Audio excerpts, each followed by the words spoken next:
स्वागत है आप सभी का। मैं हूं आपके साथ नैना यादव और आप देख रहे हैं इंडिया डेली का खास show world now. World now में हम बात करते हैं दुनिया की तमाम बड़ी खबरों की, वो बड़ी खबरें जिनका सीधा असर होता है दुनिया के हर देश से। हम आपको लेकर चलेंगे दुनिया के कोने कोने में, बताएंगे कि आखिर क्या कुछ है आपके लिए खास।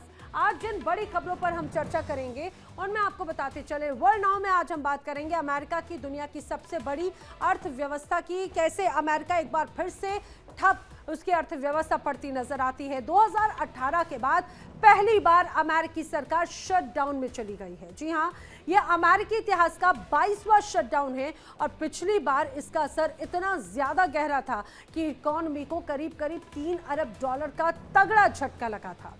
1 अक्टूबर से शुरू हुआ ये शटडाउन अब 22वें दिन में तब्दील हो चुका है, प्रवेश कर चुका है।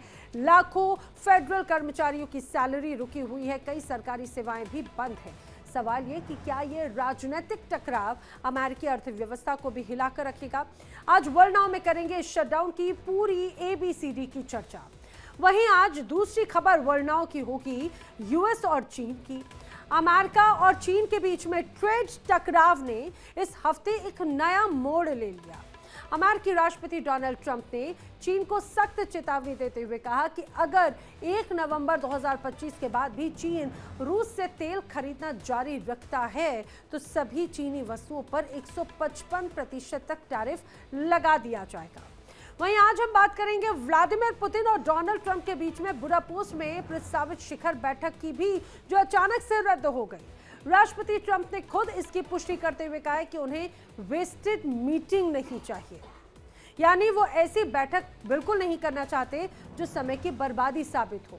दोनों की मुलाकात का मकसद था यूक्रेन में चल रहे युद्ध को रोकने की कोशिश, लेकिन ये मीटिंग फिलहाल स्थगित कर दी गई क्योंकि रूस ने तुरंत युद्ध रोकने यानी कि सीज फायर के प्रस्ताव को ठुकरा दिया है। अब अमेरिका की जो सबसे बड़ी अर्थव्यवस्था है उसके बारे में बात कर लेते हैं।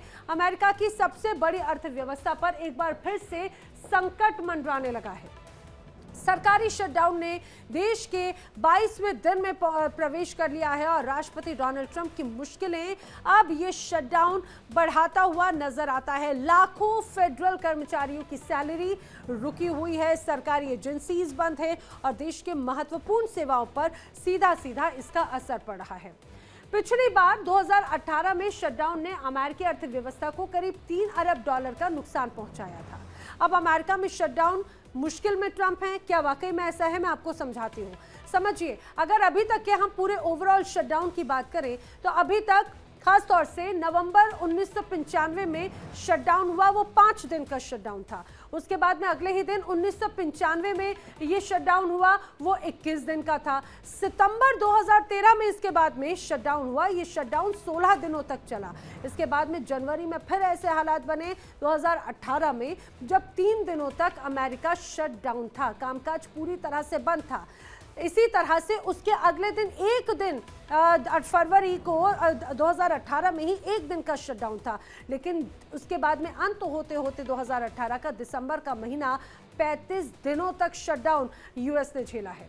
शटडाउन के कारण न सिर्फ सरकारी कर्मचारियों की मुश्किलें बढ़ती हैं बल्कि देश की जीडीपी पर भी एक बड़ा प्रभाव पड़ता है। फाइनेंशियल मार्केट अनस्टेबल है, निवेशक चिंतित हैं।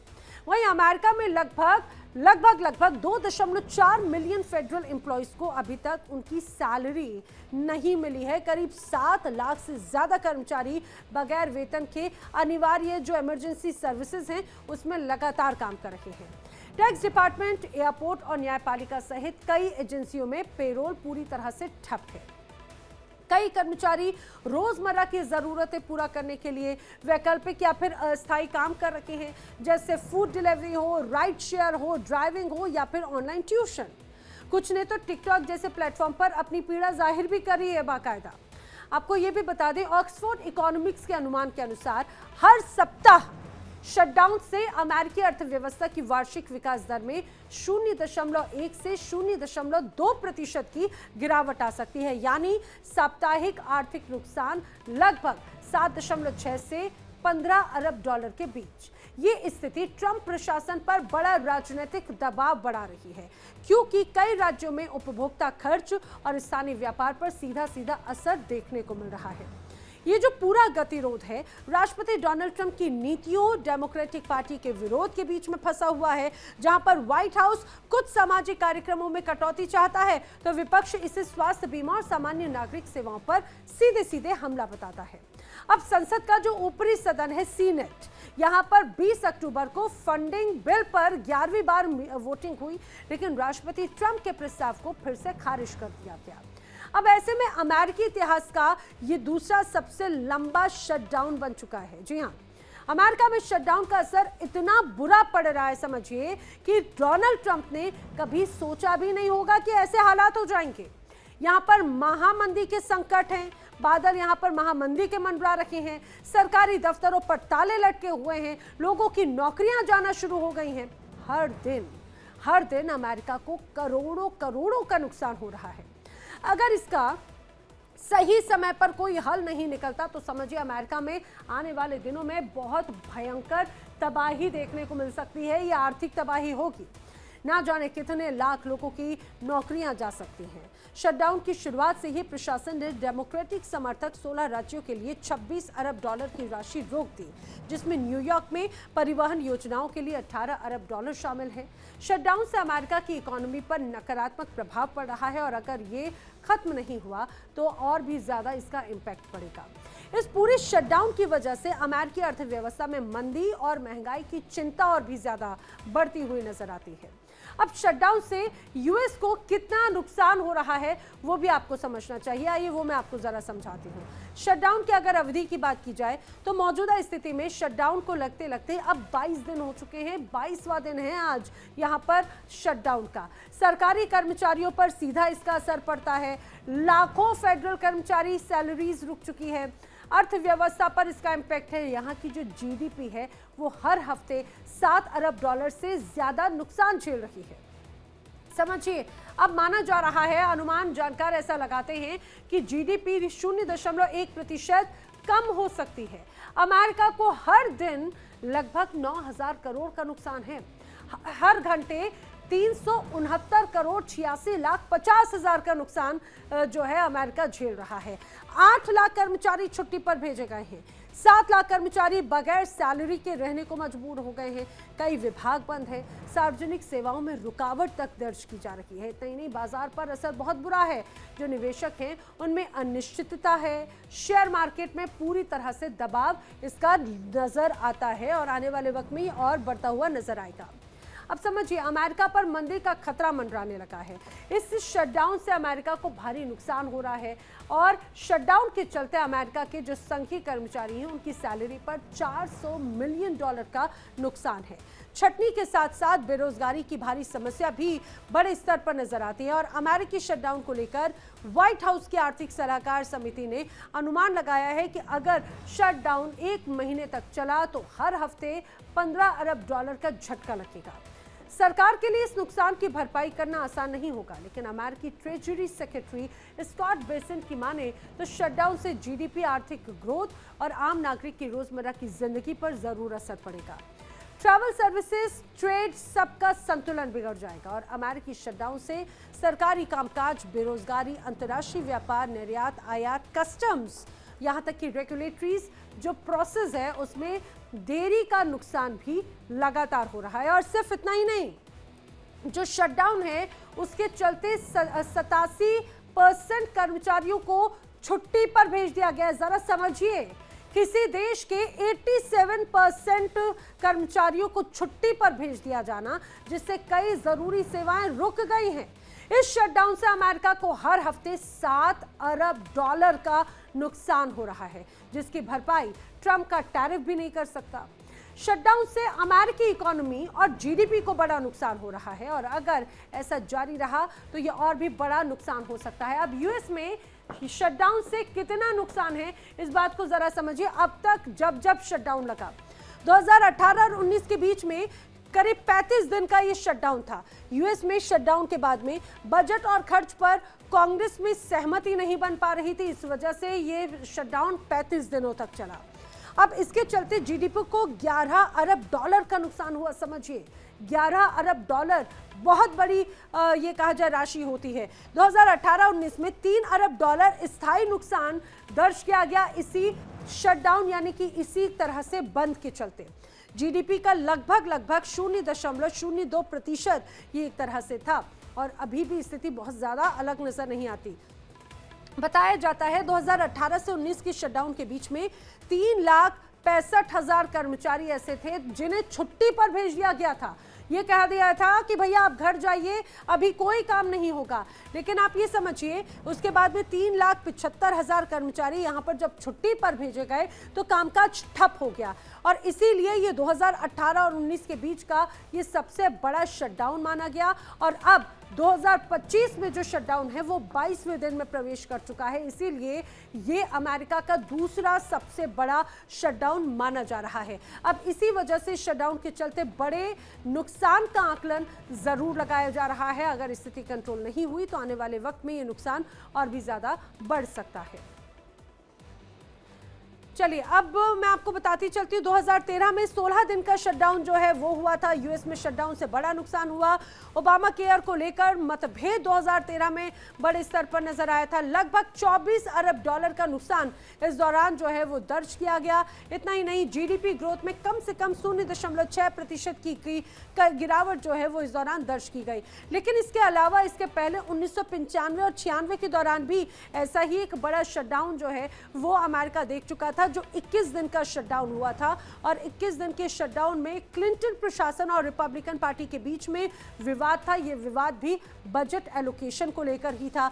लगभग 1.4 अरब डॉलर का नुकसान इस 21 दिन के शटडाउन के दौरान नजर आया। अब समझिए ये जो पूरा शटडाउन था ये अब आने वाले वक्त में बढ़ता हुआ नजर आता है, क्योंकि आज 22वां दिन हो चुका है इस शटडाउन का और अभी भी कोई समाधान नजर नहीं आ रहा। अमेरिका की सरकार 6 साल के बाद सरकार शटडाउन हो गई है। अमेरिकी सरकार का कामकाज बंद हो गया है। दरअसल राष्ट्रपति डोनाल्ड ट्रंप सीनेट से फंडिंग बिल को पास नहीं करा पाए, सरकारी खर्चे के लिए जरूरी पैसा मंजूर नहीं हो पाया। रिपब्लिकन बहुमत वाले सीनेट ने डेमोक्रेट्स का हेल्थ केयर पॉलिसी और घरेलू योजनाओं वाला बिल तक खारिज कर दिया, जबकि जो डेमोक्रेट्स हैं उन्हें रिपब्लिकन का शॉर्ट टर्म फंडिंग प्लान रोक दिया। नतीजा अब अमेरिका की सरकार पूरी तरह से शट डाउन हो चुकी है। रिपब्लिकन्स को डर है कि अगर सब्सिडी बढ़ा दी गई तो सरकार को खर्च करने के लिए और पैसे की जरूरत पड़ेगी, जिससे बाकी सरकारी काम प्रभावित होंगे। अब समझिए जरा, मैं आपको बताती हूं कि यूएस में शटडाउन तो एविएशन सिस्टम पर कैसे उसका असर पड़ रहा है। दरअसल फ्लाइट्स बड़े स्तर पर कैंसिल हो रही हैं, यात्रियों को मुश्किलों का सामना करना पड़ रहा है। एयर ट्रैफिक कंट्रोल में स्टाफ की भारी कमी दर्ज की गई है। इतना ही नहीं, एयरपोर्ट सिक्योरिटी चेक में अब लंबी कतारें नजर आती हैं, लेकिन वहां पर स्टाफ ही नहीं है। FAA 11,000 कर्मचारियों की अब छुट्टी कर सकता है, ये भी इस दौरान बड़ी खबर सामने आ रही है। तो ऐसे समझिए, फ्लाइट अवेयर के अनुसार सिर्फ रविवार को ही 7,800 से ज्यादा उड़ानें देरी से संचालित हुई, 117 उड़ानें रद्द कर दी गई। इस पूरे महीने की शुरुआत में एक सप्ताह में 23,000 उड़ानों की देरी में से आधे से ज्यादा देरी का कारण कर्मचारियों की कमी था, यानी कि यहां पर मैन पावर क्राइसिस की वजह से फ्लाइट्स डिले हुई हैं। यानी शटडाउन का जो सबसे बुरा असर है वो एयर ट्रैफिक कंट्रोलर्स पर है। इन्हें जरूरी कर्मचारी माना जाता है और इसीलिए 1 अक्टूबर को शटडाउन शुरू होने के बावजूद उन्हें लगातार काम करना पड़ रहा था, लेकिन उन्हें जब वेतन नहीं मिला तो ऐसे में कई एयरपोर्ट्स पर स्टाफ की भारी कमी नजर आई, जिसका असर पड़ा उड़ानों पर। कई उड़ानें देरी से चल रही हैं, सुरक्षा को लेकर चिंता भी इस दौरान बढ़ गई है। वेतन रुकने के कारण हजारों कंट्रोलर अपनी बुनियादी जरूरतें तक पूरी करने के लिए संघर्ष कर रहे हैं। स्थिति इतनी ज्यादा खराब है कि कई कंट्रोलर्स अपनी रेगुलर शिफ्ट खत्म करने के बाद में दूसरी नौकरी तक करने को मजबूर हैं। वो गुजारा करने के लिए उबर चला रखे हैं, खाना डिलीवर कर रखे हैं या फिर रेस्टोरेंट तक में काम करने को मजबूर हैं। अमेरिका में शटडाउन हुआ, लेकिन ये शटडाउन नया नहीं, लेकिन इस बार हालात पहले से कहीं ज्यादा गंभीर नजर आते हैं। क्यों? अमेरिका में पहले कई बार शटडाउन लग चुका है, लेकिन हर बार डेमोक्रेट्स और रिपब्लिकन्स के बीच में बातचीत से रास्ता निकल आता है और इस बार दोनों ही दलों के बीच में अभी कहा जाए ईगो की लड़ाई छिड़ चुकी है। अब अमेरिका पर कुल लगभग 37 ट्रिलियन डॉलर का बड़ा कर्जा है, जो उसकी जीडीपी से भी कई गुना ज्यादा है और हर 5 महीने में करीब 1 ट्रिलियन डॉलर की दर से ये और भी ज्यादा बढ़ रहा है। अमेरिका पर किस साल कितना कर्ज है ये भी आपको समझना चाहिए और मौजूदा स्थिति क्या है वो भी मैं आपको बताती हूँ। दरअसल 2001 में 489 लाख करोड़ का कर्जा अमेरिका पर था, वहीं 2008 में 826 लाख करोड़ का था। 2017 में 1610 लाख करोड़ का कर्ज अमेरिका झेल चुका है। वहीं 2020 से में ये था 2224 लाख करोड़ का। पिछले साल की अगर बात की जाए तो अभी तक 2024 की रिपोर्ट के अनुसार 3061 लाख करोड़ का अमेरिका पर कर्ज रहा है। तो हर साल किस रूप में कर्ज के तले अमेरिका जो है वो दब रहा है, इसको इस रूप में समझिए। और इस बीच कोरोना और महंगाई का वक्त था, जिस दौरान अमेरिकी सरकार पर कर्ज तेजी से बढ़ता चला गया। महामारी के दौरान वहां पर अमेरिका ने बड़े पैमाने पर राहत पैकेज और हेल्थ केयर खर्च किए। वहीं बढ़ती ब्याज दरों और टैक्स कटौती जैसी नीतियों ने घाटा और कर्ज दोनों को भी बढ़ा दिया है।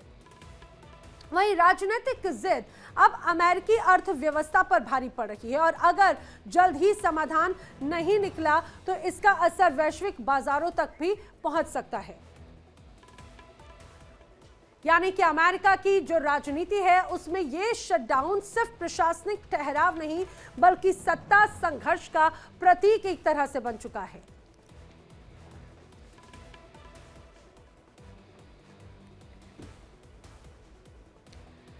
तो ये तो शटडाउन की बात हुई, लेकिन अब आगे बढ़ते हैं, बात करते हैं टैरिफ की। अमेरिका और चीन के बीच में टैरिफ को लेकर तनाव लगातार बढ़ता जा रहा है। अमेरिकी राष्ट्रपति डोनाल्ड ट्रंप ने चीन के खिलाफ एक बार फिर से सख्त तेवर दिखाना शुरू कर दिए हैं। समझिए 155% तक का भारी भरकम टैरिफ लगाने की धमकी दी है और यह ऐलान ऐसे समय में आया जब दोनों देशों के बीच में तनाव पहले से ही बहुत ज्यादा चरम पर था। यह व्यापारिक तनाव था। ट्रंप की इस धमकी ने बाजारों में बेचैनी बढ़ा दी, क्योंकि अगर ये टैरिफ वाकई में लागू होता है तो दुनिया की दो सबसे बड़ी अर्थव्यवस्थाओं के बीच में एक नया ट्रेड वॉर फिर से शुरू हो सकता है। दरअसल अमेरिका का आरोप है कि चीन लगातार अनफेयर ट्रेड पॉलिसी अपना रहा है और अमेरिकी कंपनियों के साथ में भेदभाव कर रहा है। वहीं दूसरी तरफ चीन का कहना है कि जो अमेरिका आर्थिक दबाव बनाकर अपनी शर्तें थोपना चाहता है, जिसके लिए हम तैयार नहीं हैं। अमेरिकी राष्ट्रपति डोनाल्ड ट्रंप को टैरिफ किंग यूं ही नहीं कहा जाता। समझिए, ट्रंप ने एक बार फिर टैरिफ को लेकर ऐसा फैसला लिया जिससे चीन और अमेरिका के बीच में ट्रेड वॉर शुरू हो गया। अमेरिका ने चीन पर फिर से टैरिफ बम फोड़ा। अमेरिकी राष्ट्रपति डोनाल्ड ट्रंप ने चीन पर 155% टैरिफ लगाने का ऐलान कर दिया। ये ट्रंप के अनुसार सभी चीनी प्रोडक्ट्स पर अब 155% अतिरिक्त टैरिफ लगेगा और ये फैसला 1 नवंबर 2025 से लागू होगा। व्हाइट हाउस में ऑस्ट्रेलियाई प्रधानमंत्री एंथनी एल्बनीज़ के साथ में बैठक के दौरान ट्रंप ने फेयर ट्रेड डील को लेकर ये बात कही। साथ ही उन्होंने ये भी कहा कि वो जल्द ही दक्षिण कोरिया का दौरा भी करने वाले हैं। वहां पर वो चीनी राष्ट्रपति शी जिनपिंग से भी मुलाकात करेंगे। ट्रंप के इस बयान ने यह तो साफ कर दिया कि ये अमेरिका अपनी इकोनॉमिक नेशनलिज्म की नीति से पीछे हटने वाला बिल्कुल नजर नहीं आता और अगर नवंबर में कोई समझौता नहीं होता तो दुनिया एक बार फिर से ट्रेड वॉर 2.0 के मुहाने पर खड़ी होगी, जहां हर देश को कीमत चुकानी पड़ती है, चाहे वो चीन हो, अमेरिका हो या फिर भारत। अब आइए मैं आपको बताती हूं, क्या चीन यूएस के बीच में टैरिफ वॉर 2.0 शुरू हो रहा है। इस बात को इस रूप में समझिए। दरअसल 2 अप्रैल को ट्रंप ने चीन पर 34% एक्स्ट्रा टैरिफ लगाया और उसके दौरान ये कहा जाए कि कुल मिलाकर उस बीच टैरिफ हुआ 54% यानी 54%। उसके बाद में 2 दिन के बाद में 4 अप्रैल की तारीख को चीन ने अमेरिका पर 34% जवाबी टैरिफ लगा दिया। यानी कि अमेरिका ने जो एक्शन लिया उसका रिएक्शन चीन की तरफ से नजर आया। फिर क्या हुआ, 9 अप्रैल को अमेरिका की तरफ से चीन पर 50% और एक्स्ट्रा टैरिफ लगा दिया गया और इस पर चीन पर कुल टैरिफ की जो संख्या हो गई वो 104% हो गई। 9 अप्रैल का मैं बता रही हूँ। उसके बाद में चीन ने भी अपनी नाराजगी, अपना जवाब देते हुए अमेरिका पर 50% टैरिफ और बढ़ा दिया। उन्होंने कहा कि आप हमारे ऊपर टैरिफ लगा रहे हैं, हम भी आप पर टैरिफ लगाएंगे। और कुल मिलाकर चीन की तरफ से अमेरिका पर 84% टैरिफ जो है वो हो चुका था। ये 9 अप्रैल की बात थी, लेकिन आगे वक्त और बढ़ता गया।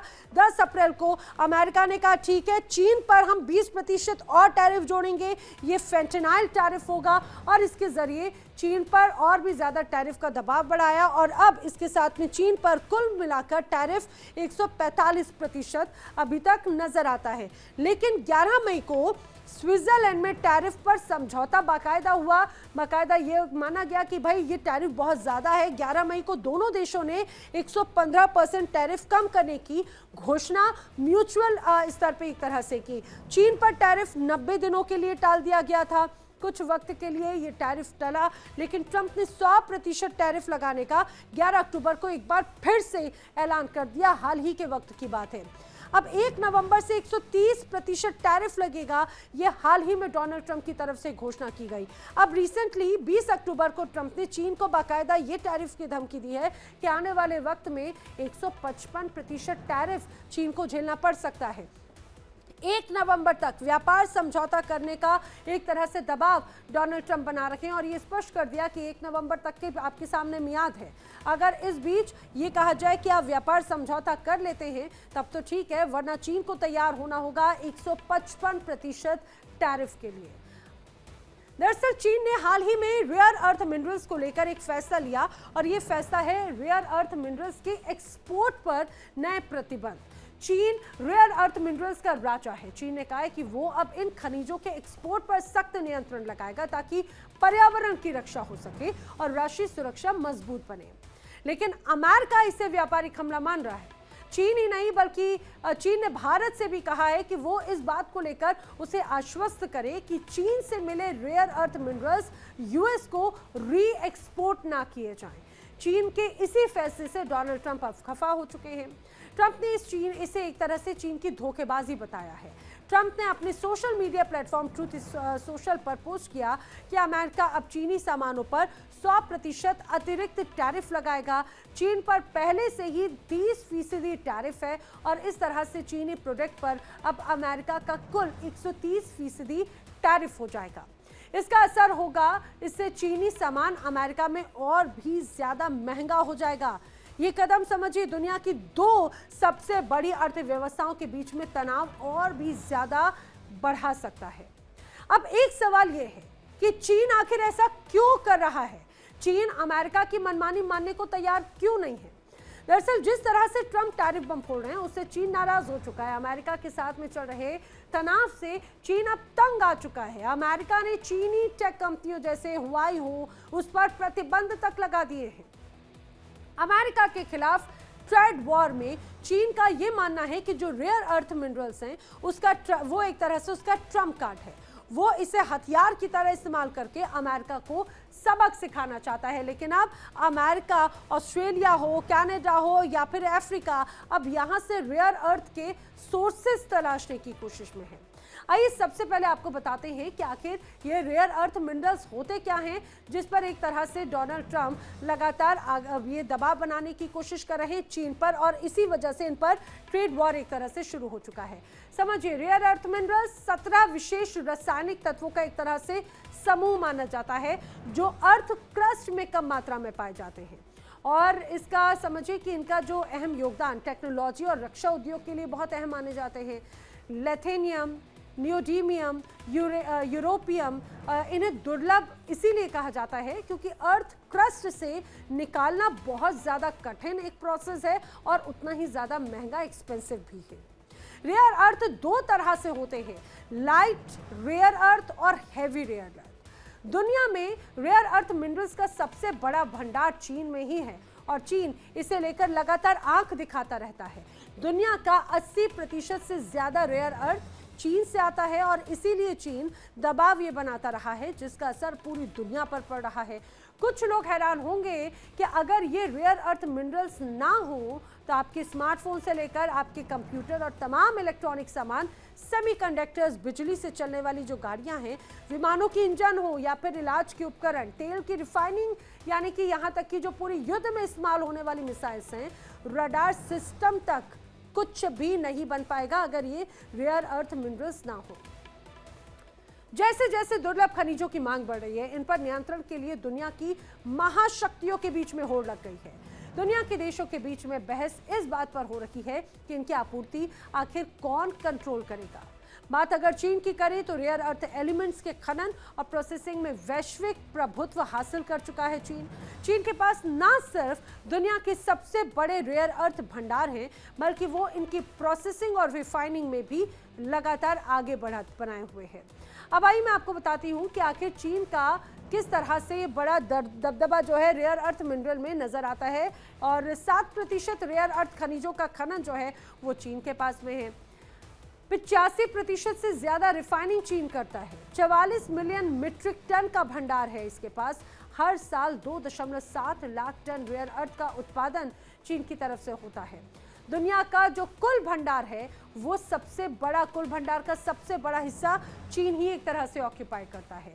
चीन इसका बादशाह है, इसमें कोई शक नहीं, लेकिन आखिर चीन ने ये बादशाहत हासिल कैसे की, ये भी आपको समझना होगा। 30 से 40 साल पहले चीन ने भविष्य के बारे में सोचा कि विकास और व्यापार की नजर से किस रूप में इसे देखा जाएगा। उसने देखा कि भाई आने वाला जो वक्त है वो इलेक्ट्रॉनिक्स का होगा। उससे बड़े पैमाने पर खदानें उसने बाकायदा इसके बाद में खोली, रिफाइनिंग प्लांट लगाए गए। इतना ही नहीं बल्कि चुंबक बनाने की जो फैक्ट्रियां हैं वो तक खड़ी कर दी गई। नतीजा ये हुआ कि आज दुनिया का 90% रेयर अर्थ रिफाइनिंग चीन में होता है और 60 से 70% खदानें भी वही हैं। इतना ही नहीं, चीन ने म्यांमार हो, अफ्रीका हो, यहाँ तक पाकिस्तान के बलूचिस्तान तक में खदानों पर कब्जा कर लिया है। यानी सिर्फ ये कहा जाए अपने ही देश में नहीं, बल्कि चीन दूसरे देशों की जमीन से भी रेयर अर्थ निकालकर अपने कंट्रोल में कर रहा है। चीन के अलावा आखिर ऐसे कौन कौन से देश हैं जिनके पास में रेयर अर्थ मिनरल्स हैं, आइए ये भी आपको बताते हैं। किन देशों में रेयर अर्थ मिनरल्स पाए जाते हैं, उस पूरे देश की अगर फहरिस्त की अगर मैं बात करूं तो उसमें कई नाम हैं। उसमें एक नाम है ऑस्ट्रेलिया का। ऑस्ट्रेलिया जिसके पास में 10 से 15% रेयर अर्थ मिनरल्स जो है उसका उत्पादन एक तरह से ऑस्ट्रेलिया करता है। इसके अलावा करीब 5.7 मिलियन मीट्रिक टन खनिज भी ऑस्ट्रेलिया के पास में है। दूसरा सबसे बड़ा रेयर अर्थ उत्पादक देश ऑस्ट्रेलिया ही माना जाता है। यही वजह है कि चीन के बाद में ऑस्ट्रेलिया का दूसरा नाम है। समझिए, सरकार ने स्ट्रैटेजिक रिसोर्स एक तरह से इसे घोषित किया हुआ है। और माउंट वेल्स, मैडनिंग में बड़ी बड़ी खदानें यहाँ पर नजर आती हैं ऑस्ट्रेलिया में। इसके बाद में नाम आता है अमेरिका का। अमेरिका के पास में 5 से 8% रेयर अर्थ उत्पादन है। समझिए, ये चीन और अमेरिका के बीच में एक बहुत लंबी दूरी है और माना जाता है कि 1.9 मिलियन मीट्रिक टन जो है वो अमेरिका के पास में है। माउंटेन के पास में कैलिफोर्निया में बड़े खान में एक तरह से माने जाते हैं। 1950 से यहाँ पर बताया जाता है कि वो तमाम स्थल हैं क्योंकि अर्थ क्रस्ट जो है उससे एक तरह से ये पाए जाते हैं। अमेरिका अब प्रोसेसिंग प्लांट बनाने पर ध्यान दे रहा है जो चीन बहुत पहले दे चुका था। अब अमेरिका चीन पर निर्भर नहीं रहना चाहता, इसीलिए उस निर्भरता को कम करने के लिए प्रोसेसिंग प्लांट अमेरिका की तरफ से लगाए जा रहे हैं। इसके अलावा इसमें नाम म्यांमार का भी आता है। म्यांमार के भी पास में 2 से 3% रेयर अर्थ उत्पादन जो है वो म्यांमार करता है। हेवी रेयर अर्थ एलिमेंट्स का बड़ा सोर्स म्यांमार के पास में ही एक तरह से नजर आता है। इसके अलावा अगर आप समझेंगे, जो ज्यादातर खनन है वो चीन की कंपनियां या एजेंट्स ही करवाते हैं, इसलिए म्यांमार के भी इन खनन पे चीन का एक बहुत बड़ा दबदबा है। वहीं सारा माल चीन ही एक तरह से यहाँ पर भेजा जाता है, तो यहाँ पर भी बादशाहत चीन के ही पास में गई। म्यांमार अपने आप में एक बहुत बड़ा रोल अदा करता है। अब समझिए, इसमें भारत का भी नाम है। भारत के पास में 69 lakh ton rare earth minerals हैं। और अगर भारत की बात करें तो भारत भी एक अहम भूमिका निभाता है। 1 से 2% उत्पादन जो है वो भारत की भी तरफ से किया जाता है। रेयर अर्थ मिनरल्स की इस फहरिस्त में भारत में सीमित मात्रा में उत्पादन होता है, लेकिन उत्पादन होता है। तो किन देशों में रेयर अर्थ मिनरल्स हैं? भारत के अगर मैं इलाकों की बात करूं तो दक्षिण भारत में इसका हिस्सा है। केरल हो, तमिलनाडु हो, उड़ीसा, यहाँ पर ये तमाम खदान पाई जाती हैं। प्रोडक्शन में हिस्सेदारी 1% से भी कम भारत की एक तरह से रही है, यानी कि यहाँ पर भी निर्भरता चीन पर ही है। वही वजह है। इसके अलावा अगर ब्राज़ील की बात करें तो ब्राज़ील 21 मिलियन मीट्रिक टन या जो कहा जाए कि रेयर अर्थ मिनरल्स जो हैं वो एक तरह से ऑक्यूपाई करता है। प्रोडक्शन और रिफाइनिंग में अभी ब्राज़ील बहुत पीछे नज़र आता है। हालांकि अमेरिका की तरफ से शुरुआत की जा चुकी है, लेकिन जल्द ही अब ब्राज़ील भी इस पर विचार कर रहा है। लेकिन जिस मात्रा में यहाँ पर प्रोडक्शन है उसके लिहाज से बहुत सीमित संख्या है। रूस की बात करें तो रूस के पास में भी मात्र 1% ही यहाँ पर रेयर अर्थ मिनरल्स पाए जाते हैं, लेकिन रूस के पास 3.8 मिलियन मीट्रिक टन खनिज संपदा जो है वो ज़रूर है। और इसके अलावा ये लगभग 3.5 मिलियन मीट्रिक टन जो है वो खनिज है वियतनाम के पास में। ये वियतनाम का, रूस की बात हो गई। ग्रीनलैंड की बात करें तो लगभग 1.5 million metric ton rare earth minerals Greenland के भी पास में है। वहीं पाकिस्तान की अगर बात करें तो पाकिस्तान का बलूचिस्तान रेयर अर्थ मिनरल्स का एक तरह से भंडार माना जा रहा है पाकिस्तान के लिए। खास तौर से यहाँ पर बताया जा रहा है 16,000 से ज़्यादा खदानें रेयर अर्थ मिनरल्स की हैं। और यही वजह है कि पहले पाकिस्तान को एक तरह से चीन ने भी एक्वायर किया, उसके बाद में अब अमेरिका की भी नज़रें हैं। पाकिस्तान के 80 अलग अलग तरह के मिनरल्स पाकिस्तान में एक तरह से पाए जाते हैं, लेकिन चीन अभी भी सबसे बड़ा सप्लायर है, इसमें कोई शक नहीं। भले ही किसी देश के पास में रेयर अर्थ का भंडार हो, उसे रिफाइन करने के लिए चीन की तरफ ज़रूर देखना पड़ता है। साल 2011 में भारत को 78.3% रेयर अर्थ इंपोर्ट चीन से था, जो 2023 में बढ़कर 96.9% हो गया। भारत के पास 6.9 मिलियन मीट्रिक टन का भंडार है, जो दुनिया में तीसरा सबसे बड़ा है। लेकिन खनन और प्रोसेसिंग में कमी के कारण हम चीन पर निर्भर हैं, और इस निर्भरता को कम करने के लिए भारत, अमेरिका, ऑस्ट्रेलिया और जापान जैसे देश लगातार प्रयास कर रहे हैं। भारत ने नेशनल क्रिटिकल मिनरल मिशन शुरू किया है, जिसके तहत 2031 तक 30 प्रमुख खनिज भंडारों की पहचान भी की जाएगी। अगर भारत इन संसाधनों का सही टैपिंग और प्रोसेसिंग करने में सक्षम हो जाता है, तो वो आने वाले सालों में रणनीतिक रूप से ज़्यादा आत्मनिर्भर बन सकता है। वहीं 2010 में चीन ने जापान, अमेरिका और यूरोप को रेयर अर्थ निर्यात पर रोक लगाई थी, जिससे इन देशों में तकनीकी उद्योगों में हड़कंप मच गया। हाल ही में अमेरिका के साथ में व्यापार युद्ध के दौरान चीन ने फिर से निर्यात प्रतिबंध लागू किए, जिससे स्मार्टफोन और बाकी चीजों पर असर पड़ेगा। अब पिछले कुछ महीनों की शांति के बाद में अमेरिका चीन व्यापार युद्ध एक बार फिर से तेज होता नजर आता है। वॉशिंगटन ने हाल ही में टेक्निकल प्रोडक्ट्स पर एक्सपोर्ट कंट्रोल का कड़ा कर दिया और अमेरिकी पोर्ट में चीनी जहाजों पर अतिरिक्त शुल्क लगाने की तैयारी की। इसके जवाब में चीन ने रेयर अर्थ मिनरल्स और अन्य स्ट्रैटेजिक मटेरियल्स के एक्सपोर्ट पर सीधे सीधे सख्त नियम लागू किए हैं। अब ट्रंप के इस बयान के बाद में दोनों देशों के बीच में ट्रेड टकराव और भी ज्यादा तेज हो गया है, जिसका असर वैश्विक बाजारों पर भी देखने को मिल रहा है। स्टॉक मार्केट में गिरावट और तेल की कीमतों में उथल पुथल साफ तौर से देखी जा रही है। ट्रंप के इस ऐलान को अमेरिका चीन के बीच में चल रही आर्थिक जंग का नया अध्याय माना जा रहा है। अब ये देखना होगा कि चीन ट्रंप की इस चेतावनी पर आखिर क्या कदम उठाता है। चलिए अब बढ़ते हैं आगे।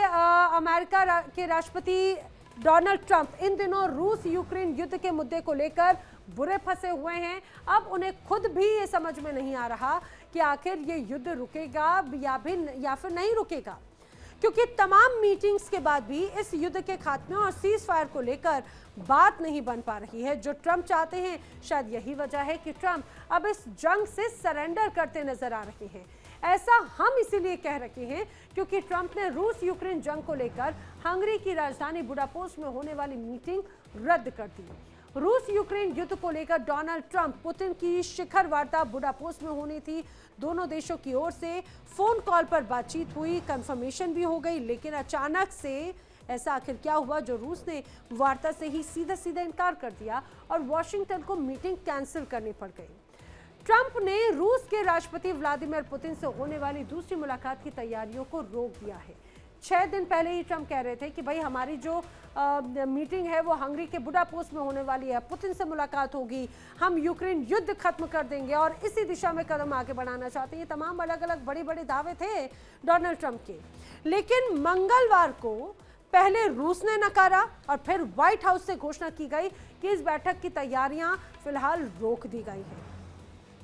वैसे तो डोनाल्ड ट्रंप ने कहा कि वो मीटिंग कैंसिल कर रखे हैं क्योंकि वो नहीं चाहते कि एक बेकार की मीटिंग में समय बर्बाद हो।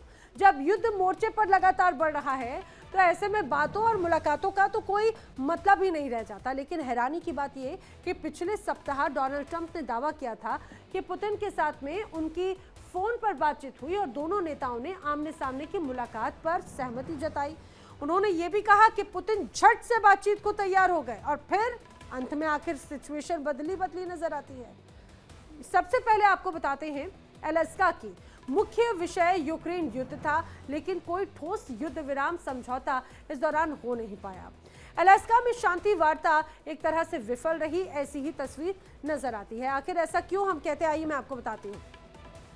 दरअसल अलास्का में शांति वार्ता विफल रही है। वार्ता में सुरक्षा और सीमा विवाद मुख्य मुद्दे रहे, ये एक तरह से माना जा रहा था। शांति वार्ता में उच्च स्तरीय प्रतिनिधि मंडल शामिल हुआ, लेकिन आप समझिए उस उच्च स्तरीय प्रतिनिधि मंडल के बीच में बातचीत का दौर चला और ये बातचीत का दौर था काफ़ी देर तक का, काफ़ी लंबे वक्त तक ये बातचीत हुई। लेकिन इसके बावजूद कोई भी निर्णायक परिणाम इस बैठक का, इस मुलाकात का, इस चर्चा का नज़र नहीं आता। और इसीलिए बार बार कहा जा रहा है बुडापेस्ट में होने वाली जो मीटिंग है वो शायद इसी वजह से रद्द हुई है। इस बदलाव की बड़ी वजह रूस का कड़ा और अडिग रुख है।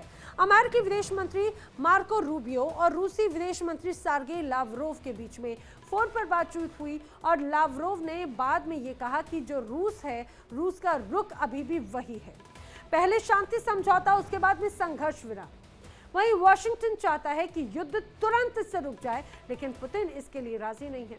रूस का तर्क है कि यूक्रेन का नाटो में शामिल होना उसकी सुरक्षा के लिए बड़ा खतरा है और इसीलिए मॉस्को ये चाहता है कि यूक्रेन नाटो से दूर रहे, रूसी भाषा बोलने वालों पर प्रतिबंध खत्म हो और नए चुनावी प्रक्रिया की एक तरह से शुरुआत की जाए। अब हंगरी में होने वाला शिखर सम्मेलन स्थगित हो चुका है। समझिए, एक तरफ क्रेमलिन से जवाब आया कि बहुत तैयारियों की जरूरत है, अभी ये बात क्रेमलिन की तरफ से कही गई। अमेरिका कहता है कि मॉस्को अपनी मांगों को लेकर चरमपंथी रुख अपनाया हुआ है, इसलिए इस बैठक का कोई औचित्य नहीं है, नहीं बदला है रूस का कोई भी रुख। ये भी लावरोव की तरफ से बात कही गई है। रूस और अमेरिका फिलहाल बैठक के लिए तैयार नहीं है। इससे ये कुल मिलाकर स्पष्ट हो जाता है जो बड़ी तैयारियां हो रही थी वो ऐन वक्त पर तैयारियां सीधे सीधे खारिज कर दी गई हैं। उन तमाम तैयारियों को कैंसिल कर दिया गया है। अब ऐसे में बड़ा सवाल है कि पिछले करीब 4 सालों से जारी रूस और यूक्रेन की जंग क्या वाकई में थमेगी या फिर यूक्रेन अब पूरी तरह से तबाह हो जाएगा। दोनों देशों के बीच में शांति की हर संभव कोशिश लगातार की जा रही है, लेकिन सारे प्रयास अब तक सिर्फ फेल ही हुए। फिलहाल लावरोव और रूबियो के बीच में बातचीत टलने के बाद में ये साफ नहीं है कि पुतिन और ट्रंप के बीच में बुडापेस्ट शिखर सम्मेलन तय समय पर होगा या नहीं होगा। इस हालात ने दोनों देशों के बीच में कूटनीति को लेकर नए सिरे से अनिश्चितता पैदा जरूर कर दी है। ऐसे हालात बनते हुए नजर आते हैं।